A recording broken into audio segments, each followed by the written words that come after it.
I am a small black girl amongst a swarm of people who do not look like me. It has always been this way. The smell of cinnamon-covered treats spreads through the air like thick butter on cold toast. I sit next to a girl with pale skin, whose under eyes look like blooming green succulents. She smells like nothing. Girls our age are just naked necks succumbing to the sweetness of the air. I'm at my old friend Sarah's 11th birthday party.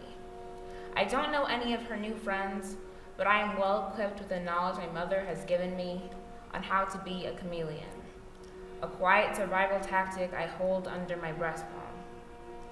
I tentatively smile at the girl beside me. She returns it, a kindness that I cling to.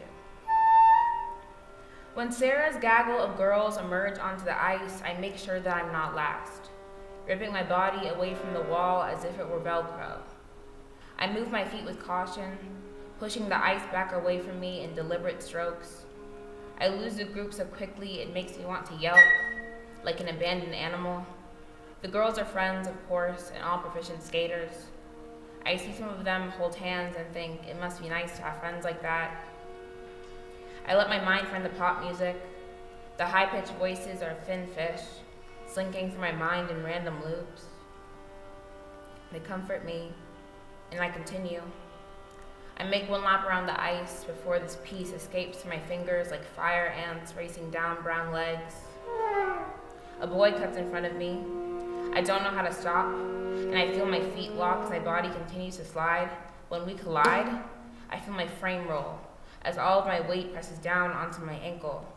The way that boy looks at me before skating away alone could have made me cry. The stark indifference. I freeze under his brief gaze. I watch as one of Sarah's friends tries to help me up, but I don't budge, my body half standing, half slumped in the middle of the ice. I'm afraid to move my ankle, but I am more afraid to cry. It's been too long since I've let myself sob, and I try not to think about what that will mean for me now. I lose track of time with ease. Sarah is asking me questions, but I do not respond to them.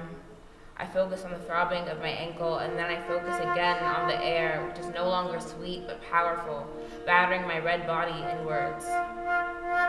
Before I abandoned crying in public for bottling it up for later, my mom used to ask me if I was crying because I had embarrassed myself or because I was in pain. Being viscerally emotional was like being a liar. My mom learned to only show the best of her when she first emerged in her corporate power suit, the best meaning the easiest to digest on white tongues. Sarah's dad, Bill, soon comes and hoists my body like the plastic slave doll that Sarah bought me one year for my birthday. He carelessly pops me down on a bench. Bill's cool eyes are trained on mine. Sarah watches me from behind his frame. I can't decide if she is nervous or, like me, ashamed. When he asks me to call my mom, I do so immediately. I'd give anything to be away from this ice rink. I take my chunky phone and dial a number I know by heart. My mom tells me she will not come and get me. Bill insists on walking me back. I say goodbye to Sarah and apologize to her and to her parents. Bill again lifts me and carries me on his back. My mom is outside of our apartment building and her eyes are empty black vases. She apologizes to Bill and half-heartedly tries to support my weight.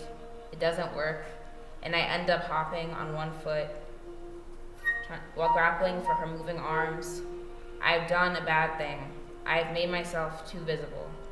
I look at her scrunched face and see her pondering about what people must have seen when they looked at me, a black girl with dried tears covering her face, attempting to be carried by some white man. She scolds me in the lobby, in the elevator, and as I rest my foot up on the couch leg. I spend 3 days without crutches and miss some school. I forget what I'm apologizing for when I say sorry to my parents each morning. When I finally enter the school, my foot is bound by compression bands and tight sneakers. I lie to my friends and tell them I will be getting a cast soon. It takes more than a week before I'm taken to a doctor. I do not remember the nurse that attended to me's face, but I do remember her voice when she told my mother that my ankle was fractured. My heart clenched. I chanted under my breath. I wasn't making the pain up. I wasn't.